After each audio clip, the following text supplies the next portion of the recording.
بسم اللہ الرحمن الرحیم الحمد للہ نحمده ونستعینه ونستغفره ونؤمن به ونتوکل علیہ ونعوذ باللہ من شرور انفسنا ومن سیئات اعمالنا من يهده الله فلا مضل له ومن يضلله فلن تجد له وليا مرشدا أما بعد فقال الله تبارك وتعالى أعوذ بالله من الشيطان الرجيم بسم الله الرحمن الرحيم لا تجعلوا دعاء الرسول بينكم كدعاء بعضكم بعضا قد يعلم الله الذين يتسللون منكم لواذا فليحذر الذين يخالفون عن أمره أن تصيبهم فتنة أو يصيبهم عذاب أليم ألا إن لله ما في السماوات والأرض قد يعلم ما أنتم عليه ويوم يرجعون إليه فينبئهم بما عملوا والله بكل شيء عليم وعن جابر رضي الله تعالى عنه أن النبي صلى الله عليه وسلم قال إن الله بعثني لتمام مكارم الأخلاق ومحاسن الأفعال أو كما قال رسول الله صلى الله عليه وسلم۔ سرکار دو عالم رحمت للعالمین محسن کائنات حضرت محمد صلی اللہ علیہ وسلم کی سیرت طیبہ کا ایک بہت ہی اہم پہلو اور رسول پاک علیہ السلام کی تعلیمات میں ایک بہت ہی امتیازی سبق وہ یہ ہے کہ رسول پاک علیہ السلام نے قسم پرس اور بے حیثیت طبقے کو کیسے اونچائی اور عزت عطا فرمائی۔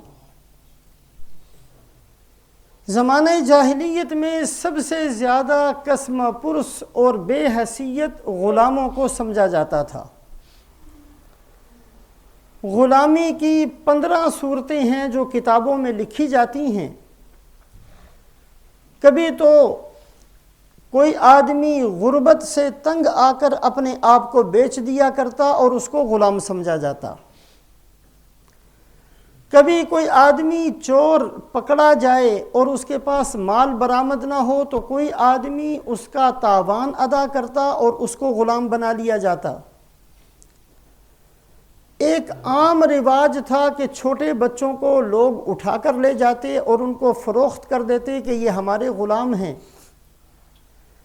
غلامی کی بہت ساری صورتیں رائج تھیں اور ان میں سے تمام صورتوں کے اندر غلاموں کو بے حیثیت سمجھا جاتا۔ ان کی خرید و فروخت ہوتی، بھیڑ بکریوں سے زیادہ ان کی کوئی حیثیت نہیں تھی۔ رسول پاک علیہ السلام کی سیرت مبارکہ کا ایک بہت اہم پہلو یہ ہے کہ زمانے کے وہ دھتکارے ہوئے لوگ، وہ بے حیثیت افراد جن کا کوئی مقام نہیں، کوئی حیثیت نہیں، کوئی عزت نہیں، کوئی ان کو پوچھنے والا نہیں، آپ صلی اللہ علیہ وسلم نے ان کو اتنا اونچا مقام عطا فرمایا۔ روایات میں یہ بات ملتی ہے، مکہ فتح ہوا، آپ صلی اللہ علیہ وسلم بڑی شاہانہ انداز سے مکہ میں داخل ہوئے۔ یہ وہ وقت تھا، انصار ساتھ ہیں، مہاجرین ساتھ ہیں، مکہ پر حکومت حاصل ہو چکی ہے۔ جو آدمی رسول پاک علیہ السلام کی دائیں بائیں ہوتا بہت عزت کی ایک بات تھی، اور انصار کے بڑے بڑے افراد ساتھ ہیں، مہاجرین میں صدیق اکبر حضرت عمر رضی اللہ تعالیٰ عنہ جیسے ساتھ ہیں، لیکن آپ صلی اللہ علیہ وسلم مکہ میں داخل ہوتے ہیں اور پھر بیت اللہ کے اندر تشریف لے گئے تو کس کو ساتھ لے کے گئے؟ حضرت بلال اور حضرت اسامہ کو۔ حضرت بلال کو اپنے ساتھ رکھا ہے بیت اللہ کے اندر جاتے ہوئے۔ حضرت اسامہ رضی اللہ تعالیٰ عنہ جو غلام کے بیٹے ہیں اور جن کی عمر بھی بہت تھوڑی ہے، ان کو بھی اپنے ساتھ رکھا اور بیت اللہ میں آپ صلی اللہ علیہ وسلم نے جا کر نماز ادا کی۔ بیت اللہ سے باہر تشریف لائے، ایک بہترین خطبہ دیا اور اس کے بعد حضرت بلال رضی اللہ تعالیٰ عنہ کو حکم دیا بیت اللہ کی چھت پر چڑھ کر اذان دو۔ کسی کو بھی یہ عزت مل سکتی تھی، لیکن رسول پاک علیہ السلام نے اپنی امت کو سبق دیا ہے کہ ہمارے ہاں اونچا اور نیچا ہونا یہ تقوی کی بنیاد پر ہے، خاندانی بنیادوں پر نہیں ہے۔ رنگ اور نسل کی وجہ سے کسی کو اونچا نہیں سمجھا جائے گا، مال اور مال نہ ہونے کی وجہ سے کسی کو اونچا نیچا نہیں سمجھا جائے گا۔ ہمارے ہاں اونچا وہی ہے جو زیادہ اللہ سے ڈرنے والا ہے اور جس کے دل میں زیادہ تقوی موجود ہے۔ حضرت بلال رضی اللہ تعالیٰ عنہ اکثر فرمایا کرتے، اے اللہ تیرا شکر ہے، ہدایت انہیں اپنے ہاتھ میں رکھی، اور یا رسول اللہ آپ کا احسان ہے کہ آپ نے سب کو ایک جیسا مقام دے دیا، ورنہ مجھ کالے کلوٹے کی باری تو کبھی نہ آتی، مجھے کون پوچھتا۔ ہدایت اللہ اگر خاندان کی بنیاد پر دیتے تو میرا نمبر تو کبھی نہ آتا، اور اگر اسلام کے اندر بھی خاندانی اونچ نیچ کو باقی رکھا، رسول پاک علیہ السلام باقی رکھتے تو مجھے کون پوچھتا۔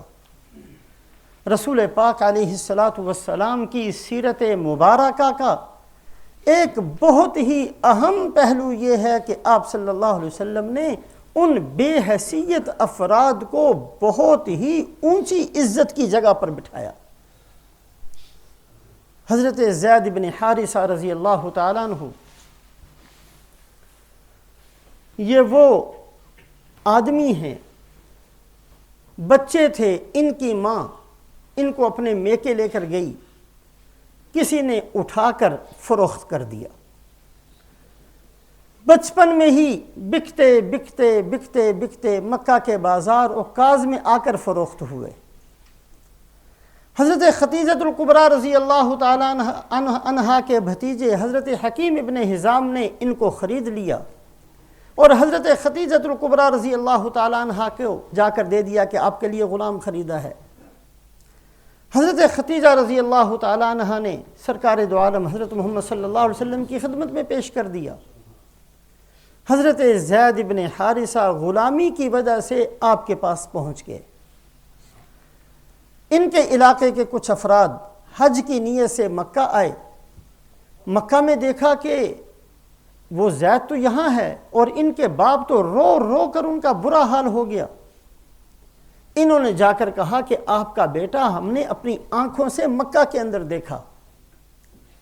حضرت زید بن حارثہ رضی اللہ تعالیٰ عنہ کے والد اور ان کے چچا جتنی جمع شدہ پونجی تھی سب کی سب اٹھا کر آپ صلی اللہ علیہ وسلم کی خدمت میں پہنچے اور آ کر کہا کہ آپ قریش تو بہت احسان کرنے والے ہیں، ہمارا ایک بیٹا آپ کے پاس ہے، غلامی کی زندگی گزارتا ہے، جو کچھ ہمارے پاس ہے سب اس کے بدلے میں دینے کے لیے تیار ہیں، ہمارا بیٹا ہمیں دے دیا جائے۔ آپ صلی اللہ علیہ وسلم نے فرمایا جو کچھ لے کر آئے ہو یہ بھی تمہارا،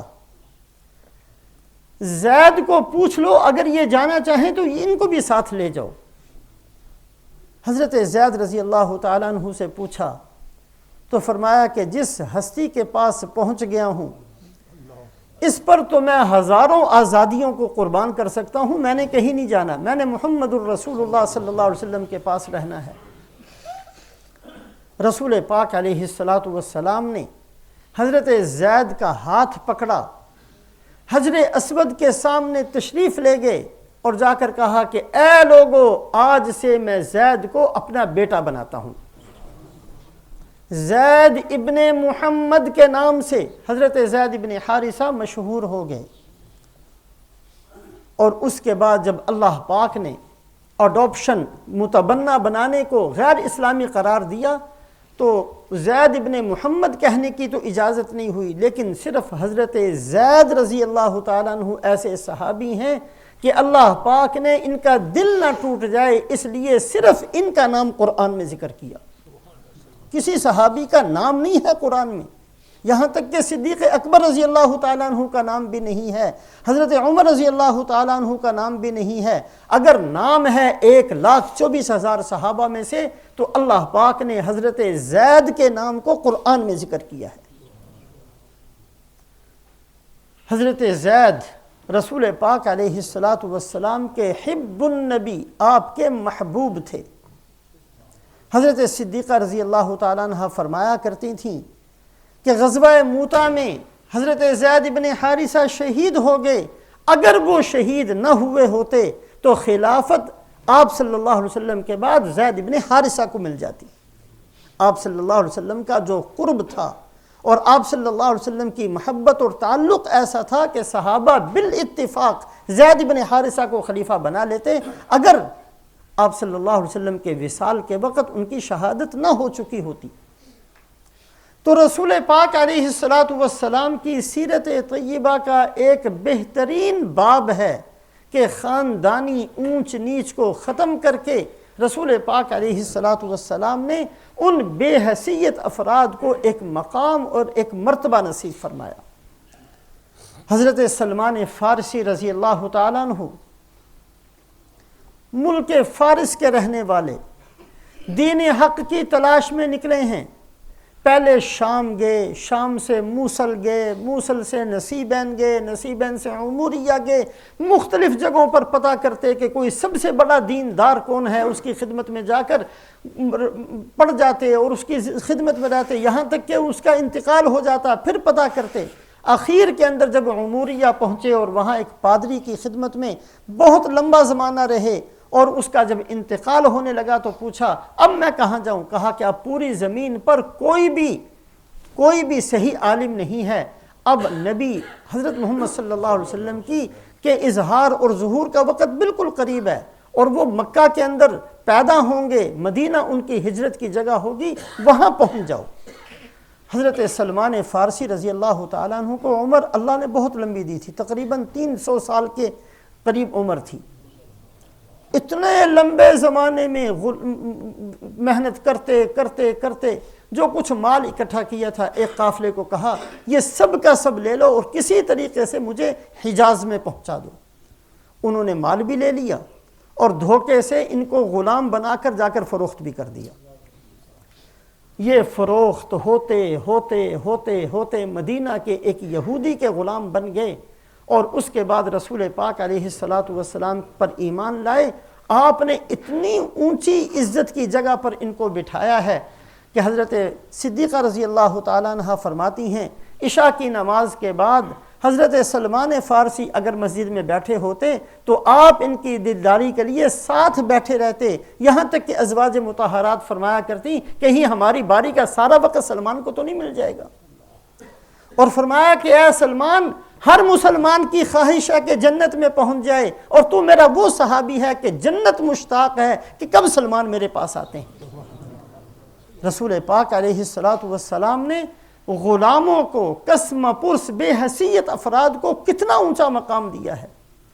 حضرت صہیب رومی رضی اللہ تعالیٰ عنہ غلام خاندان سے ہیں لیکن اتنا اونچا مقام ملتا ہے کہ حضرت عمر رضی اللہ تعالیٰ عنہ جب شہادت کا وقت قریب نیزہ مارا گیا اور زخمی ہو گئے اور بالکل نزع کے وقت فرمایا کہ جب تک خلافت کا مسئلہ حل نہ ہو اس وقت تک میں صہیب کے ذمہ لگاتا ہوں کہ خلافت کو سنبھالیں اور میری نماز جنازہ صہیب رومی پڑھائیں۔ حضرت عامر بن فہیرہ رضی اللہ تعالیٰ عنہ یہ بھی حضرت بلال رضی اللہ تعالیٰ عنہ کی طرح حبشی سیاہ فام غلام تھے، شہید ہوئے بیر معونہ کے اندر، اور جب ان کو کافر نے کسی نے نیزہ مارا اور خون کا فوارہ نکلا تو کہا فزت ورب الکعبہ، کعبہ کے رب کی قسم میں کامیاب ہو گیا۔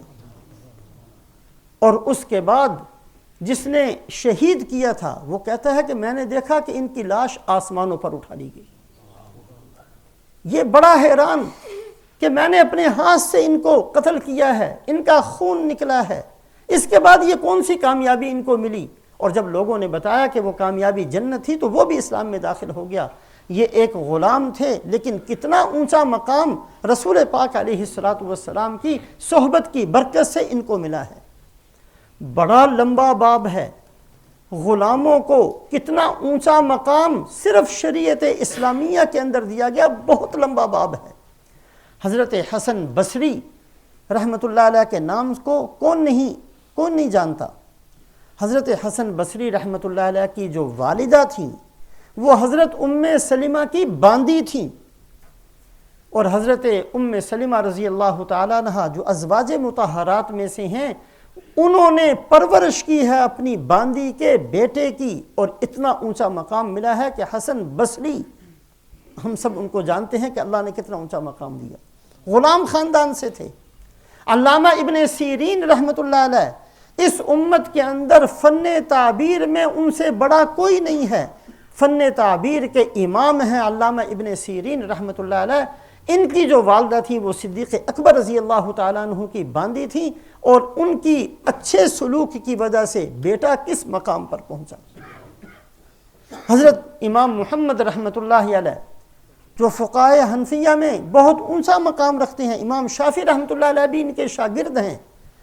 امام محمد غلاموں کے خاندان کے ایک فرد ہیں۔ حضرت امام ابو حنیفہ رحمۃ اللہ علیہ کی خدمت میں دین سیکھنے کے لیے تشریف لائے۔ حضرت امام ابو حنیفہ رحمۃ اللہ علیہ کی ایک شرط تھی کہ ان کی شاگردی میں وہ آ سکتا تھا جو پورے قرآن کا حافظ ہو، جو حافظ نہیں ہوتا تھا ان کو وہ اپنی شاگردی میں نہیں لیتے تھے۔ امام محمد رحمۃ اللہ علیہ جا کر حاضر ہوئے، جی میں آپ کا شاگرد بننا چاہتا ہوں۔ فرمایا قرآن حفظ کیا ہے؟ کہا جی نہیں، قرآن تو نہیں حفظ کیا۔ کہا میری شرط یہ ہے کہ جو قرآن کا حافظ ہو اس کو میں اپنا شاگرد بنایا کرتا ہوں۔ یہ اٹھ کر چلے گئے۔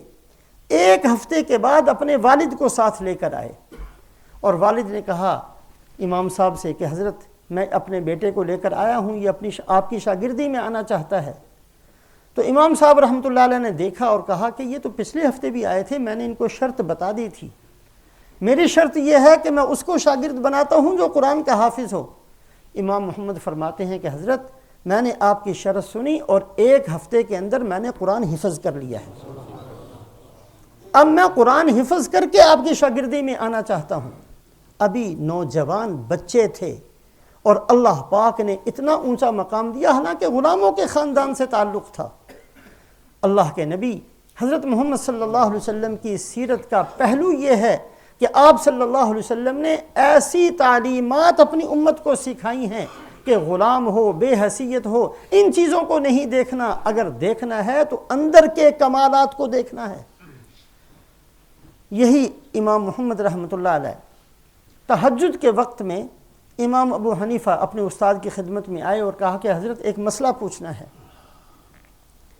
مسئلہ یہ ہے کہ ایک بچہ ہے، ابھی نابالغ ہے، بالغ نہیں ہوا، اس نے عشاء کی نماز پڑھ لی اور عشاء کی نماز پڑھ کر وہ سو گیا، اور سونے کی حالت میں وہ بالغ ہو گیا، ابھی عشاء کا وقت ختم نہیں ہوا، فجر کا وقت شروع نہیں ہوا، کیا اس کے لیے ضروری ہے کہ یہ اپنی نماز دہرائے، یا جو اس نے عشاء کی نماز نابالغی کی حالت میں پڑھی تھی وہ اس کے لیے کافی ہو جائے گی؟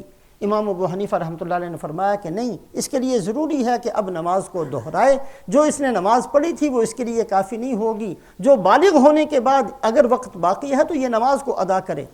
یہ اٹھے اور ایک کونے میں جا کر نیت باندھ لی، کسی اور کے لیے مسئلہ نہیں پوچھا تھا، اپنے لیے پوچھا تھا۔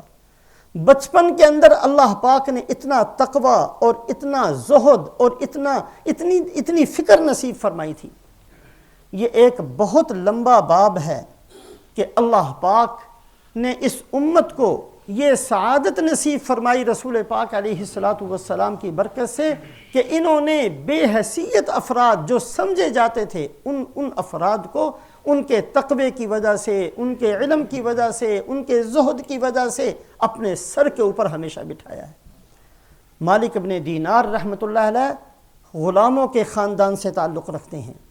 حضرت ذوالنون مصری رحمۃ اللہ علیہ غلاموں کے خاندان سے تعلق رکھتے ہیں۔ حضرت عبداللہ ابن مبارک رحمۃ اللہ علیہ غلاموں کے خاندان سے تعلق رکھتے ہیں۔ رقہ کے اندر، رقہ ایک شہر کا نام ہے، ہارون رشید جو اس زمانے کا بہت بڑا بادشاہ رقہ کے اندر آیا، اور وہاں امام حضرت عبداللہ ابن مبارک پہلے سے تشریف لائے ہوئے تھے۔ دور سے دیکھا کہ بڑا گرد و غبار اڑتا ہوا آ رہا ہے، اپنی بیوی سے کہنے لگے کہ کیا میرے خلاف بغاوت تو نہیں ہوگی؟ کہا بغاوت نہیں، عبداللہ ابن مبارک تشریف لا رہے ہیں۔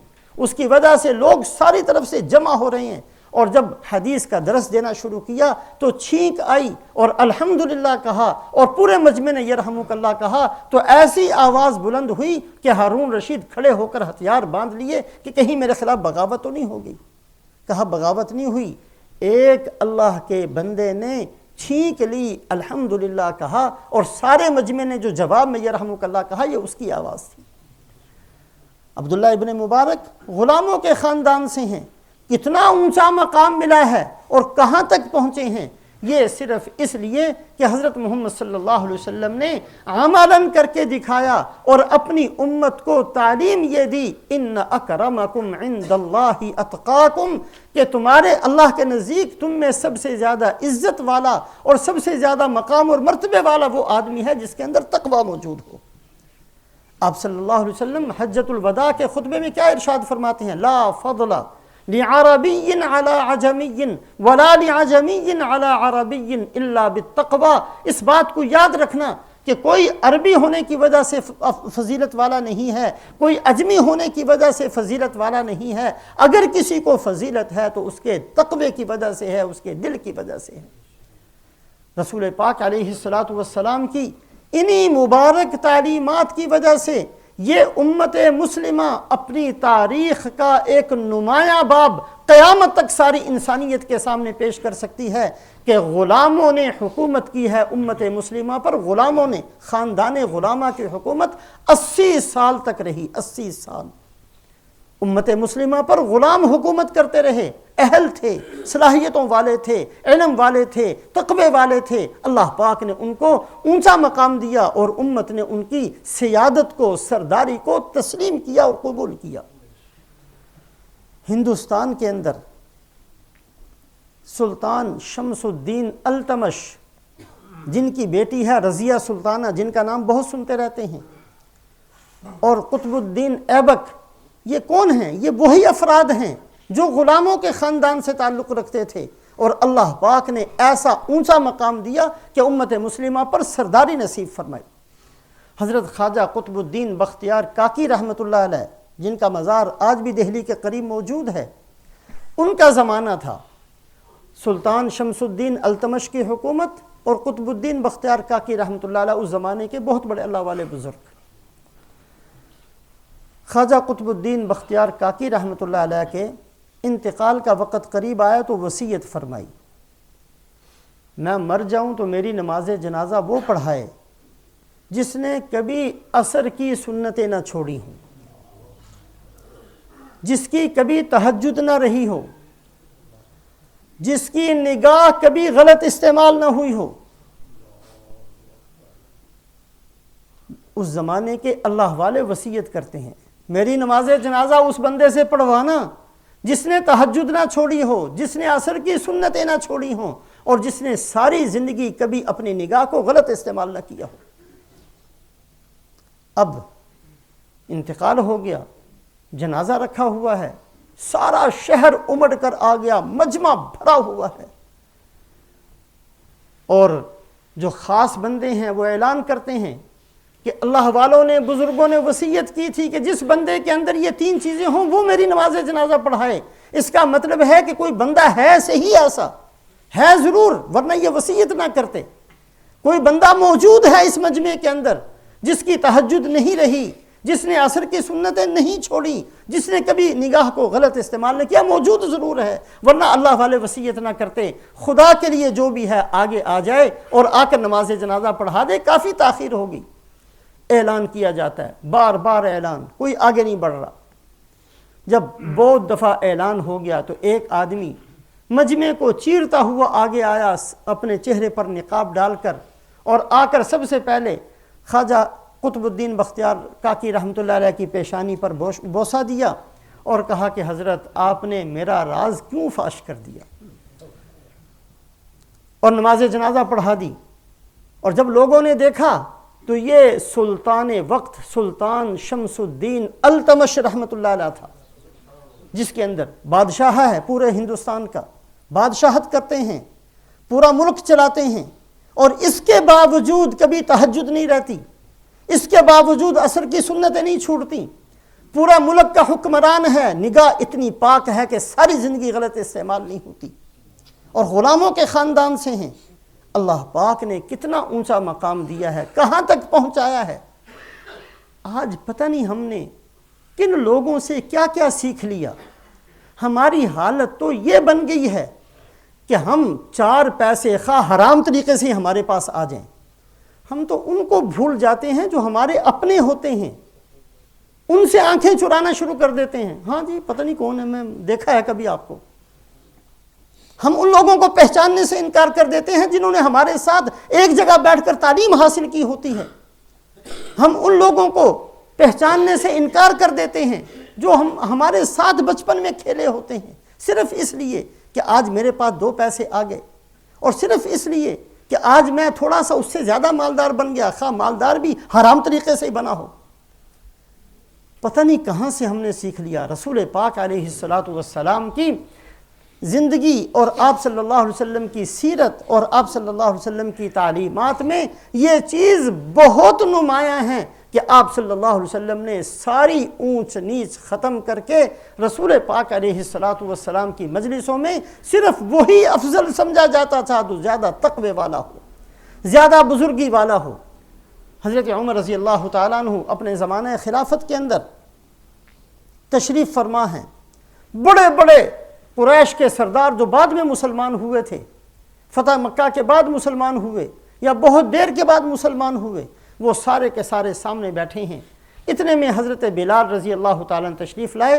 حضرت عمر رضی اللہ تعالیٰ عنہ استقبال کے لیے کھڑے ہو گئے اور سیدنا بلال کہہ کر بلایا اور اپنی جگہ چھوڑی کہ آپ یہاں تشریف رکھیں۔ بڑے بڑے سردار، امیر المومنین، یہ آپ نے کیا کیا؟ بڑے بڑے خاندان کے بڑے بڑے افراد آپ کے سامنے بیٹھے تھے، آپ نے ان کے ساتھ تو یہ معاملہ نہیں کیا۔ حضرت عکرمہ ابو جہل کے بیٹے جو بعد میں مسلمان ہوئے تھے فتح مکہ کے بعد، وہ کھڑے ہوئے۔ امیر المؤمنین آپ نے بالکل ٹھیک کیا، صدیق اکبر ہوتے وہ بھی یہی کرتے، اور رسول پاک علیہ الصلاۃ والسلام ہوتے وہ بھی یہی کرتے۔ اور پھر ان سرداروں کو مخاطب ہو کے کہا کہ تم اس وقت کہاں چلے گئے تھے جب اللہ کے نبی حضرت محمد صلی اللہ علیہ وسلم نے لا الہ الا اللہ کی دعوت دی، تم سب نے ستانا شروع کیا، یہ بلال ہی تو تھا جس نے ساتھ دیا تھا۔ کیسے بھول سکتے ہیں ان کی ان اداؤں کو؟ اس وقت میں ساتھ دینے والے بلال تھے، تم لوگ نہیں تھے۔ تم لوگ تو ستانے والے تھے، تکلیفیں پہنچانے والے تھے۔ اور یہ دین ایسا دین ہے کہ اس میں تو صرف دل کو دیکھا جاتا ہے، تقویٰ طہارت کو دیکھا جاتا ہے، مالوں کو نہیں دیکھا جاتا، لباس کو نہیں دیکھا جاتا، گاڑیوں کو نہیں دیکھا جاتا، یہاں مکانات کو نہیں دیکھا جاتا، محلات کو نہیں دیکھا جاتا۔ اللہ پاک اگر دیکھتے ہیں ان اللہ ینظر الی صورکم واعمالکم، اللہ جب بھی نظر ڈالیں گے تمہارے اعمال کو دیکھیں گے اور تمہارے دلوں کو دیکھیں گے اور تمہارے اعمال کو دیکھیں گے۔ اللہ کبھی بھی کسی بندے کو اس کے مکان کی حیثیت سے نہیں دیکھتے ہیں، کبھی بھی کسی بندے کو اس کے عہدے کی حیثیت سے نہیں دیکھتے ہیں، کبھی بھی کسی بندے کو اللہ پاک اس کے لباس کی حیثیت سے نہیں دیکھتے ہیں۔ اللہ جب بھی نظر ڈالتے ہیں اپنے کسی بندے پر تو اس کے دل پر نظر ڈالتے ہیں۔ اگر دل گندا ہوتا ہے وہ بندہ اللہ کی نگاہ سے گر جاتا ہے، خواہ اس نے کتنا ہی بہترین پرفیوم لگایا ہوا ہو، اس نے کتنا ہی بہترین صابن استعمال کیا ہو، اس نے جو کچھ بھی کیا ہو۔ اس لیے قرآن اگر اٹھا کر دیکھیں، بہت سے مضامین ایسے ہیں جو اللہ قسم کھا کر بیان کرتے ہیں، یہ بڑا لمبا باب ہے۔ سب سے زیادہ قسمیں کھائی ہیں کسی مضمون کو بیان کرنے کے لیے سورہ والشمس وضحاہا کے اندر، کہیں ایک قسم کھا کر کوئی مضمون بیان کیا، کہیں 2 قسمیں کھا کر کیا، کہیں 4 قسمیں کھا کر کیا۔ والشمس وضحاها والقمر اذا تلاها والنهار اذا جلاها والليل اذا يغشاها والسماء وما بناها والارض وما طحاها ونفس وما سواها فالهمها فجورها وتقواها۔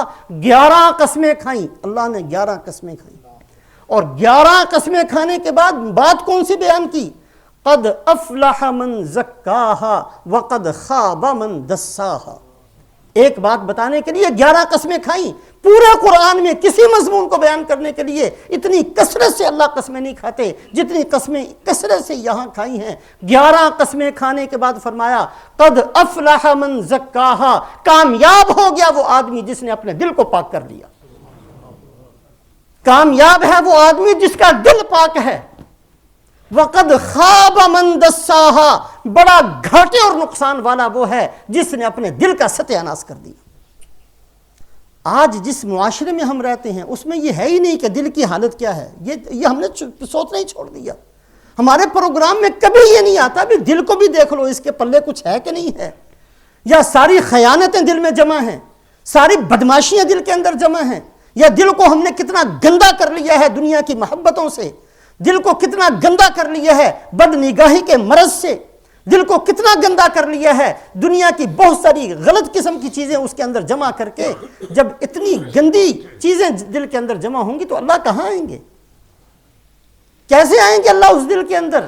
کہاں سے آئے گی اس دل کے اندر دین کی محبت جس میں پہلے گند موجود ہو، جس میں حرام کھا کھا کر، حرام دیکھ دیکھ کر، حرام سن سن کر، حرام کی طرف چل چل کر ہم نے اپنے دل کو کالا سیاہ کر لیا ہو؟ اللہ کیسے اس کے اوپر نگاہ کریں گے؟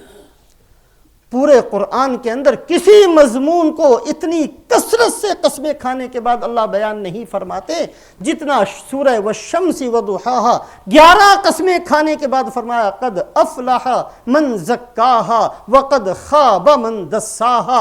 جس آدمی نے اپنے دل کا تزکیہ کر لیا، اس کو رگڑ رگڑ کر پاک صاف بنا لیا، یہ بندہ کامیاب ہو گیا۔ اور وہ بندہ بہت ناکام ہے، بڑے گھاٹے کے اندر ہے جس نے اپنے دل کو خواہشات کا غلام بنا دیا۔ کہاں جا رہے ہیں ہم لوگ؟ کون سی زندگی اختیار کی ہے؟ کس زندگی کے ساتھ زندہ رہنے کا ارادہ ہے؟ کس زندگی پر مرنے کا ارادہ کیا ہے؟ ان چیزوں کو سوچیں۔ اللہ مجھے توفیق دے، آپ کو توفیق دے، یہ سوچنے کی چیزیں ہیں۔ اگر اسی طرح سے دل کو لے کر چلے گئے، بڑا گھاٹے کے ساتھ دنیا سے گئے۔ اور اگر اللہ نے ہمارے دل کو پاک بنا دیا، دنیا سے جاتے ہوئے اس دل کے اندر ایمان تھا، اس دل کے اندر نورانیت تھی، اس دل کے اندر وحدانیت تھی، اس دل کے اندر اللہ کی محبت تھی، اس دل کے اندر رسول پاک علیہ السلام کی محبت تھی، اس دل کے اندر سنتوں کی قدر تھی، عظمت تھی، تو یہ بندہ وہ ہے، خواہ اس کے کپڑے پھٹے ہوئے تھے یہ کامیاب ہے، خواہ جھونپڑی میں رہتا تھا یہ کامیاب ہے، خواہ اس کے پاس کچھ نہیں تھا یہ کامیاب ہے، خواہ ساری دنیا اس کو گالیاں نکالتی تھی یہ پھر بھی کامیاب ہے اگر اس کا دل ٹھیک ہے۔